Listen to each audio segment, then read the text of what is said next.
Diouf Hélène Ndiku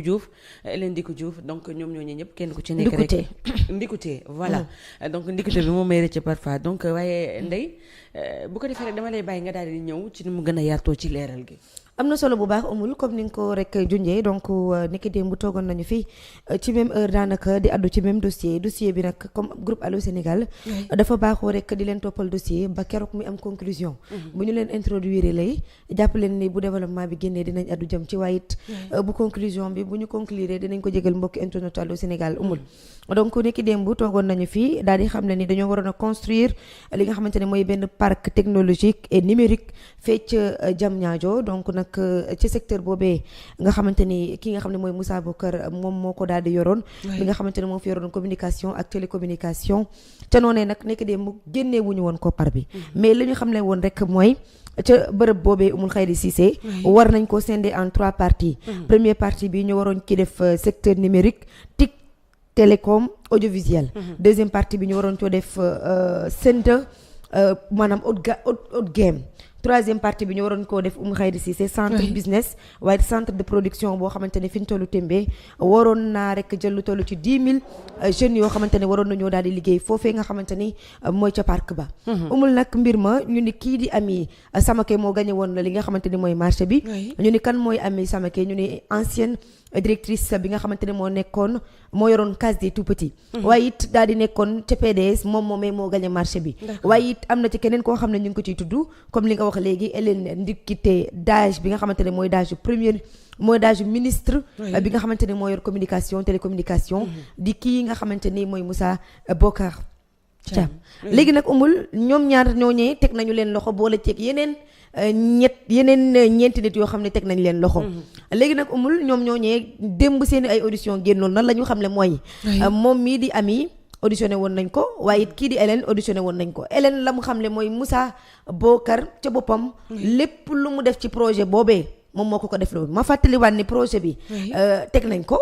wax nañu ni projet bi dañ koy scinder en 3 parties wax nañ ni projet bi dañ koy teg ngir gën a sukkaliwaat wàllum li nga xamante ni mooy wàllum Umul Khayri Cissé numérique ak li nga xam ne mooy parc technologique gën sukkali secteur boobee yëkkati nañ projet bi financé nañu projet bi projet bi amul d'accord loolu démb waxoon naa ko léegi nag ñoom la tax projet ba amul dañu ni woon du kenn ku dul Moussa Bokar mais démb adduñu woon jëm ci benn somme mais tey nag la ñu xam ne ni projet ba la normal 2 milliards moo ci waroon a dem léegi nag débloqué nañ lu toll ci 1 milliard 476 millions ci suñuy koppar dugal ko ci projet ba amul xale yi xëyuñu sende wuñu en 3 parties mbir ma maanaam 25 hectares yi nga xamante ne moo nekkoon foofu ci Diamniadio ñu waroon ko exploiter pour réduire taux de chômage bi loolu lépp dara jotu caa am ñoom nag nee nañ ci Moussa Bokar seen digal la dara ñàkkee amee Hélène moo wax loolu nekk daajam léegi nag umul nekk tey am ci keneen koo xamante ne aussi audition dafa génn muy Bassirou Abdoulaye Ba moom nee na ba mbir ma amee dañ koo waxoon ni ko na génnee na bind chèque bi mais moom ca jamono jooju dafa bañoon daf ne lii duma ko def parce que jàpp naa ne jaarul yoon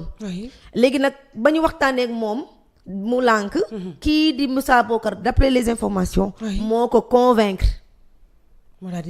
mu signé chèque ba xaalis ba génn toll ci 1 milliard 466 millions ñu dugal ko ci li nga xamante ni mooy projet bi te projet bi ba tey ba sànq ba suba amul dara lu ñu fa teg mais aussi umul kii di ki gagné marché bi di Ami nu mu tudd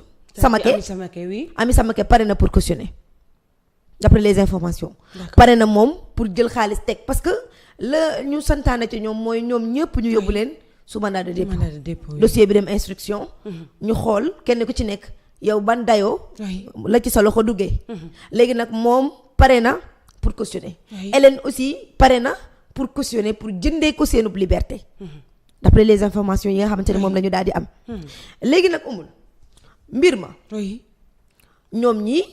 dañoo jot ay ordre nee nañ pour mën a def la nga xamante ni tey mooy génnee koppar ga ba pare séddoo koppar ga parce que tey man bu fekkee nii dañ may jiiñ dara defuma man du ma cautionner man bu fekkee dañ may jiiñ ni ma kat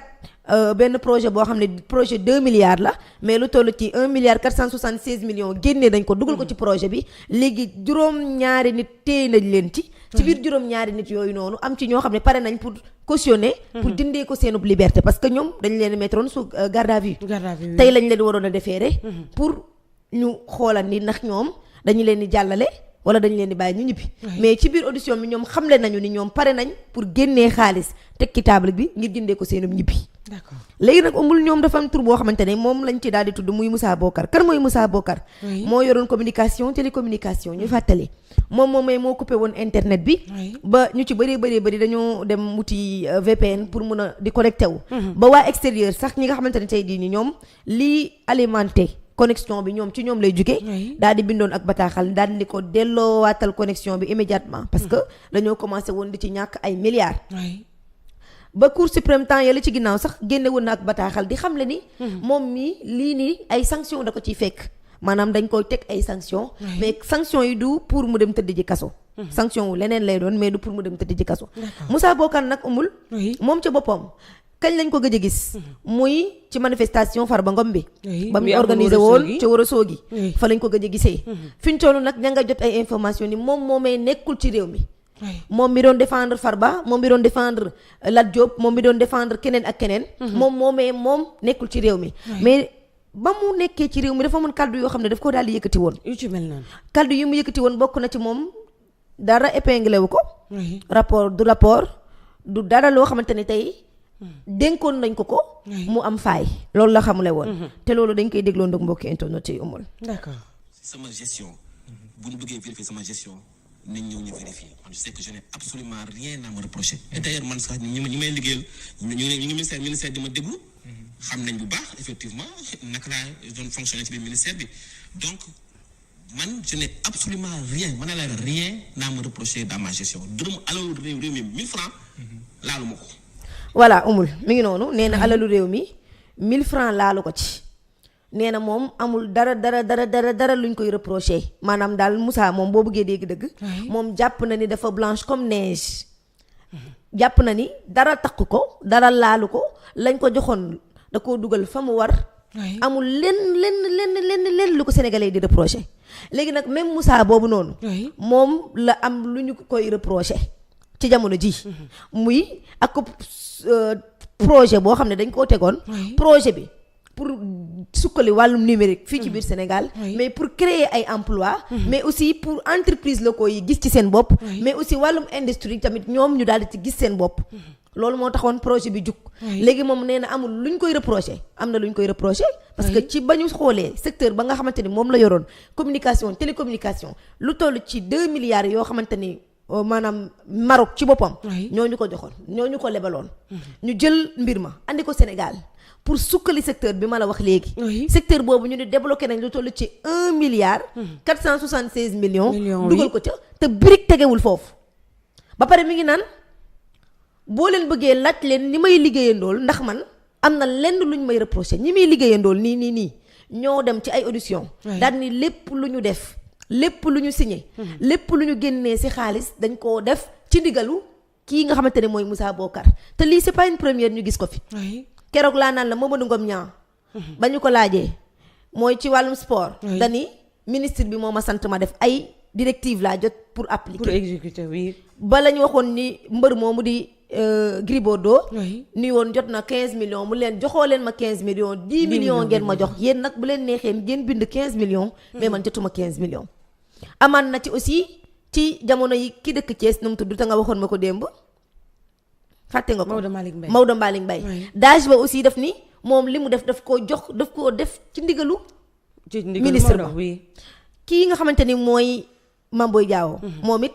36 parcelles ya mu signé woon attribué ko ñi nga xam ne seen ay carte d'identité dafa réer ñu for carte d'identité yooyu jox la terrain te yow sa jëmm amul terrain ba ñu ko waxee daf ni dafa jot ay directives ci kaw mu mel ni daaj bu ci nekk mu mel ni daaj sax ci Sénégal umul dafa demoon ba benn moment amul woon sens lan moo fa nekkoon seen liggéey lu dul exécuter maanaam ñoom ña demoon jàngi ñoom ña amoon seeni lijaasa ñoom ñu nga xamante ne ñoo amoon ay poste de responsabilité ñoom doxee wuñu woon ak seenu teeyu bakkan doxee wuñu woon ak seeni xel mais dañuy doxee xelum ministre bi mooy toog fële ni la recommandé la defal lii yow nga daal di ñëw def lam la wax. léegi bu heure tëdd jotee comme que ministre bi moom haute cour de justice. lay wuy ji yow yaa gën a neex a woo. parce que ministre bi bu ñu ko woowee. dañ ko woo en tant que témoin comme Aly Ngouille Ndiaye lañ ko defoon ci dossier ArcelorMittal bi. jour boobu mënuñu ko woon a teg benn charge parce que ministre la. te ministre bu fekkee ne da nga def infraction. ca ba ngay nekk ministre doo wuy ji pour judiciaire financier mais da ngay wuy ji haute cour de justice. haute cour de justice ngay dem wuy ji. mais bu nekkee ni aussi haute cour de justice ngay wuy ji laataa ngaa wuy ji haute cour de justice dafa am benn mbàjj boo xamante ni da nga koo sàngoo. mbàjj boobu foog ñu dem assemblée nationale dindi ko. maanaam sama laayu kiiraay foog ñu dindi ko nga mën a dem wuy ji haute cour de justice. bu ko defee yoon mën a def liggéeyam ndax da lay yóbbu instruction day tax day takkal bracelet wala day xool lu muy décider ci yow. léegi nag Moussa Bocar soxla nañ ko fi ñu toll génn la réew mi ba muy dem kenn yëgul. kenn xamul aussi fan la jaar c'est important kenn xamul fu mu jaar ba tey jii nii d'après les informations xamaguñu exactement moom Moussa Bocar bii nga xamante ni moo taxawaloon di def procès boppam parce que lii procès laa ko mën a jàppee. yaa toogoon di def sa procès bopp daal ni man àdduna du neex ba sénégalais yi toppee ma dërëm. amul dara luñ may reprocher te sax su leen neexee ngeen laaj ñi may liggéeyal. léegi nag àdduna dox na ba am luñ lay reprocher ba ñi nga doon liggéeyal ñoom jot nañ leen a woo ci yoon ñu toll ci juróom benn personne 6 personnes yoo xamante ne. umul ka gagné woon marché ba pare na pour cautionner. dage ba nga xamante ni moo secondé woon ministre bi. nee na lépp lu mu def da ko def ci ndigalu Moussa Bocar. Moussa Bocar génn na réew mi mais umul tey est-ce que tamit lii du nekk loo xamante ni tey day tardel dossier yi parce que koo ci gis. laataa ñu laa boole ci dossier génn nga réew mi mais buñ la soxlaa doo nekk ci biir réew mi. loolu beneen problème la. maanaam yow moment bi ngay génnee réew mi du rapport bu la épinglé. du dara loo xamante ne sénégalais yëg nañ ko. sooy génn bu la neexee jaar fu la neex génn. amul benn problème. mais da ngay génn après ñu soxla la moo tax démb li ma wax ministre dañ tey foog mu dimbali ñu ci loolu. comme que dañoo nekk ci réew moo xam ne. ay milliards la ñuy génnee di ko dóor. ay milliards yëkkati projet ba ñëpp gis ko. ñu génnee ci ay milliards dóor ko. pourquoi pas ñu notifier ñëpp ñi nga xamante ne ñi ngi woon fii ci réew mi. amoon fi ay poste de responsabilité ñu ni leen comme que réew mi dafa jaxasoo te réew mi dafa am ay bagages yu fi manqué. rawatina xaalis bu fi manqué. léegi li ñu bëgg mooy dañuy tëj suñu buntu. ba régler li ñuy régler ba pare. ñu xool kenn ku ci nekk sa sac. sa pochette sa armoire. ndax la ca nekk yaa ko moom bu paree. neewuñu kenn nag yaa jël. mais dañuy xool bu ñu xoolee ba gis ni yow amoo ci benn taqewoo ci laalewoo ci. umul bu la neexee demal France bu la neexee demal États-Unis bu la neexee demal Maroc bu la neexee demal Dubaï bu la neexee demal feneen ak feneen ak feneen. parce que réew mi liñ ci gis dafa doy waar. ay projets yi milliards benn milliard 1000 millions. ñu génnee ñaari milliards pour financer ko benn projet. pour jeunesse bi nga xamante ne tey dañ doon amuñu liggéey ñu jël leen ci pour ñu fas yéene dem liggéey. loolu réduire taux de chômage. mais tamit yokk suñu économie réew. parce que ki ngay fay tey kooku ñaanul yàlla dund ba dee di liggéey ak yow. la nga koy fay maa ngi cay denc pour suba mu créer entreprise boppam. jëlaat fa keneen kooku it créer entreprise boppam. jëlaat fa keneen loolu lañ doon ñaan yàlla. mais imaginez projet 2 milliards benn bët nekku fa. soo demee ci espace 25 hectares yañ leen joxoon. pour ñu teg fa parc ba du suuf. du béton. du ciment. du brique du dara duñ fa teg mais ana suivi. ñun dañu nekkoon ci réew moo xam ne dañ daan génnee xaalis rek teg te Macky Sall yoonam newul ci xaalis bi ñu génnee nii ndax ca la mu jublu la jubluwaayam ndax def nañ ko ci wala defuñu ko ci c'est important. Moussa Bocar nag mu ngi doog a lekk coow. comme que da doon wër si plateau yi di wax. naan moom dafa setul tilim na nañoo leeral. setul musul set. ñam doon défendre jàppal ni intérêt moo taxoon mu leen doon défendre. parce que moom leer na ko ni lii dossier bii. suba ginnaaw waat suba dinañ ci ñëw. moo tax mu dem di njëkkante moo tax man la yenn télé yi waruñu may ñenn ñi yenn opportunité yi pour ñuy refaire leurs images. parce que juste dafa demoon. boobu sorti la mujjee def ci sorti dafa demoon juste pour bu ñu nee secteur bii kat communication télécommunication. ku ko jiite ñu ne Moussa Bocar fi ñu toll lu toll ci 2 milliards manqué na fa.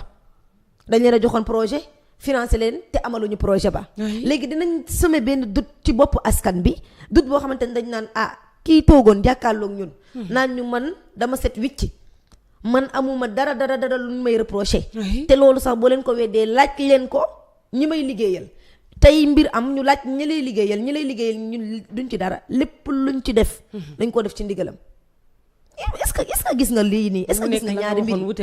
ñaari mbuute diamétralement opposé lu wute trop léegi nag ku ñu soxla génn nga réew mi ca moment bañ lay soxla génn nga réew mi mais suba ginnaaw waat suba mbul bu ñu demee ba lever immunité parlementaire parce que bu ñu lever immunité parlementaire jarul muy ñëw bu ko neexee na toog mais bu ñu paree ci moom ba mu war a wuy ji haute cour de justice bu ñëwul dañ ko yónnee mandat d'arrêt international ça c'est sûr te nag semaine bii ñaari semaine 1 mois di nga ci dégg mandat d'arrêt international yi moom dina bari parce que kaay ma tëj la nee naa la Karim Meïssa Wade kese moo ko fi mës a def kaay ma tëj la mu ñëw ñu tëj ko mais képp koo xamante ne yaa ngi ci réew mi kaay ma tëj la doo ñëw léegi nag mandat d'arrêt international mi ngi doog a am sens Moussa Bokar rek ak li mu doon wax yépp man bett na ma torop génn te Moussa Bokar réew mi ma daf ma bett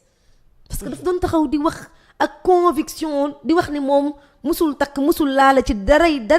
état wu Sénégal. jëluma yomb na ndey waaye est-ce que réellement day fekk. c'est ça loolu laa wax parce que taxaw ni jëluma moom yomb na mais boo demee ci yoon jëluma gi day ànd ak preuve. waaye tamit ñàkk a jël gi. jël naa gi aussi ma nga xamante ni enquêteurs yi xam nañ ni jël nga dafay ànd ak ay preuve parce que nee naa la lépp luñ la laaj yor nañ ko ba pare dañuy xool ndax dangay wax dëgg wala doo wax dëgg loolu moo fa nekk. lii nag Oumou Khayri na yoon def liggéeyam parce que ñun suñu xaalis bii. dañ koo soxla woon 2 milliards ñaata école la mun tabax. 2 milliards ñaata poste de santé la mun tabax. 2 milliards lan la mën a développer lan ak lan man foofu laay xoolee. xam nga du ma xool benn 2 milliards rek noonu mais 2 milliards boobu bu ñu ko jëloon dugal ko ci yenn secteurs yi lan ak lan lañ fa mën a am comme ay résultats. man loolu foofu laa koy orienté ñan ñoo nekk ci village yi soxla poste de santé ñàkk seen bakkan parce que amuñu ko ñan ñoo nekk ci village yu reculé yi soxla école di jàngee ci ay foo xamante ne mën na leen a indil ay loraange yu kenn xamul 2 milliards mënoon nañ ko faa jël yóbbu ko fa ci wàllum mbay mi buñ ko fa dugaloon autosuffisance alimentaire day am ci wàllum napp gi ci wàllum fu mu mënti doon foo ko fa dugal foofu développé dina am lu mu fa mën léegi nag ñun dañoo sonn di jël suñu alal lebi ji suñu alal te ak xaalis bi dañ koo lebi woon dañ koo lebi léegi te ñun ñoo koy fay mais ñun lekkuñu ko dafa metti de jël suñu alal dem lépp alal indi ci réew mi pour jeunesse bi 10 000 emplois nga waroon ko ci créer entreprise la koy gis ci seen bopp keneen ak keneen gis ci seen bopp nga jël alal ja ñu lebi ji alal ja loolu jàppal ni bokk na ci dette cachée bi bor boobu noonu ñun ñii ñoo koy fay ñun sénégalais yi nga xamante ni lekkaanuñu xamuñu ni projet woon lu dul gis nañu ni yëkkati nañ projet bi ñun ñoo fas yéenee di ko fay ba mu jeex te ñun lekkuñu ko il est temps nag loolu jóge ci réew mu amul dañoo def liggéeyam en tout cas mu ngi noonu xam naa ne loolu sax dinañ ci dikk ci gën a yaatal ci li nga xam ne moo nekk am niki démb ci la nga xam ne moo nekk conseil des ministres donc bor boo xam ne dañ koy daal di lebijee bitim réew daal di koy andi ci biir réew mi dugal ko ci ay ministère te donc boobu les projets du mujj rek fenn mu mel ni lu toll ci 1 milliard 476 millions yi nga xam ne tout à l'heure ñu ngi koy noté ci dossier bi nga xam ne moo ñeel lii di ministère bu télécommunication waaye ndey tout le temps li nga naan bu ñu soxlaa nit laataa ngay dem dara du la topp waaye boo xasee ba dem dossier yi daal di génn est-ce que kon tamit dossier yi léeg-léeg duñ koy yéex a yëkkati. du question de yéex a yëkkati de. c'est parce que xam nga lan la amul nomination yi encore une fois. loolu day dellu si waat si nomination yi parce que tey leer na ko ni dañ ni ko fii weer bii nii. tey la lan. tey mu nekk le 18. tey le jeudi. le 18 tey dinañ ni ko jeudi le 18 septembre say dossier dinañ ko ubbi. dinañ xool nan nga yoree woon gestion bañ la joxoon jot na information bi laataa moo génn réew mi pour wax la ne lan ay gars yu Macky Sall ñoo fi nekk ba tey di sennal information yi lu génn xam nañu maanaam tey yow mii en tant que journaliste ñoom ñoo la gën a informé wu ci réew mi ñoom ñoo la gën a xam fan la dossier yi nekk ak fan la dossier yi toll parce que dañoo am seeni nit yoo xamante ne ñoo leen di informé moo tax ma ne nomination yi il faut ñu xoolaat ko il faut ñu balayer leen il faut ñu jëlee leen fa ba ñu set wicc bu ko defee képp ku ñu soxla dinañ la fekk ci réew mi parce que buñ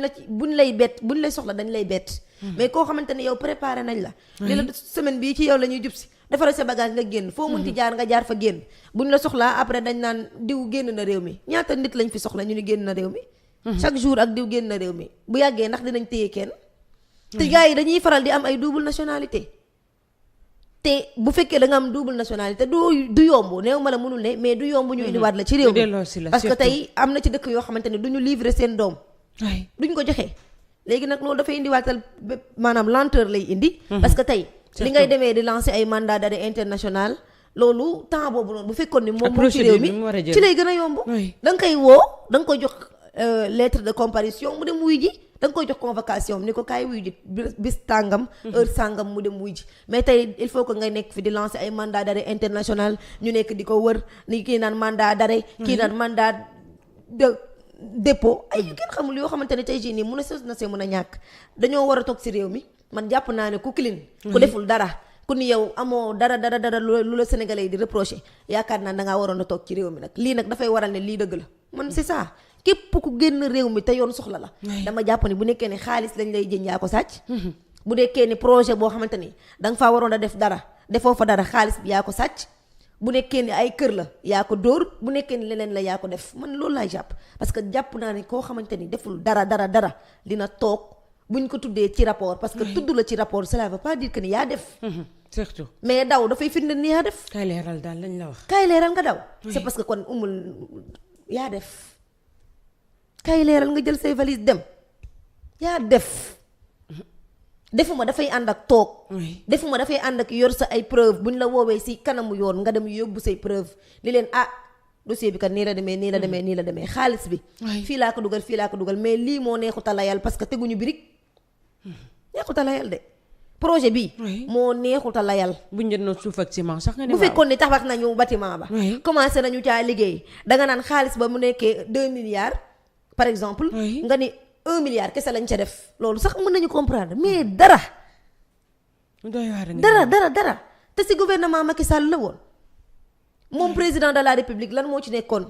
part de responsabilité yoonu Macky Sall ci jamono jooju lan la ci waroon a liggéey loolu dafa bokkoon ci dossier yi nga xam ne Macky Sall da koo jëloon teg ci coñcoom c'est tout moom xanaa dossier lañ tegoon conc kon waaw li mu tegoon conc bëri na tabarate dafa honnête nag président bu honnête a ngoog dafa toog jàkkaarloog sénégalais ni leen yenn dossiers yi maa ci tegoon sama conc léegi nag comme kay nekkatoo fi dañoo dindi sa conc fas yéene saytu lépp luy dossier loo xamante ne mi ngi ci biir réew mi alors réew mi dina dellu ci réew ma mu ngi noonu waaye ndey am na leneen loo xam ne intrigué na ma ci bile dossier mu nekk kii nga xam ne moom nga cité tout à l'heure mu nekk donc Bassirou Abdoul Ba moom nekkoon ki nga xam ne moo nekk directeur des parcs technologie numérique du Sénégal muy PTN boobu mooy directeur ba voilà mais moom il a passé de témoin ba ci li nga xam ne moo nekk mise en cause maanaam daal ba muy dem njortoon ne tey jii mënuñu ko toppee dara waaye malheureusement dafa mel ni moom moo gën a incriminé wu ci dossier bi par rapport ak ñeneen ñi si parce que moom début bi waxoon naa la ko dafa bañoon maanaam début bi buggul woon bokk si njuuj njaaj yeeg ci lekk gi mais dañu ne ci enquête yi moom Moussa Bokar ci boppam moo ko convaincre léegi fi ñu toll Moussa nekk fi moom mooy gën a dugg Moussa parce que moom mooy DG bi ça c'est sûr ba keroog nag Moussa di ñëw ñu xool ñoom ñaar kan moo ci ëpp responsabilité parce que début bi dafa bañoon ni lii du ci dugg léegi nag comme kay convaincre nañ ko ba mu dugg ci na assumer ay responsabilités am te la ñu wax ci ñoom mooy mandat de dépôt ñoom ñëpp ñenn ñi nag jigéen ñi ñu ngi commencé naan dañuy teg li nga xamante ne mooy koppar jëndee ko li nga xamante ne mooy seenub génn te mais umul man gis nga loolu sax dama kaa d'accordul cautionnement man d'accorduma ñu lay tudd ci dossier bu leer nañ nga ñëw di cautionner ñu lay bàyyi nga ñibbi loolu dafa yomb bien vrai que ne droit la fi lañ ko fekk parce que dañu ne pour nga bañ a dem kaso ñett yi la cautionnement remboursement ñaar yi ngay boole cautionnement maanaam yow jël nga teg pour jëndee ko sa génn te remboursement maa sàcc maa delloo ak lii nga xamante ne mooy contestation sérieuse say avocat jàkkaarloog juge d'instruction bi convaincre ko ba mu baleen ngeen dem le temps que ñuy xóotal dossier bi wala médecin assermenté bindal la dossier médical pour yow nga mën a dem pour wax ni voilà man sama état de santé permettre ma may tëdd kaso loolu moo ci nekk mais fi ñu toll man lan laa d'accordul li ma d'accordul mooy lii ñuy cautionné dama jàpp ni képp koo xamante ne ñi ngi lay tudd ci dossier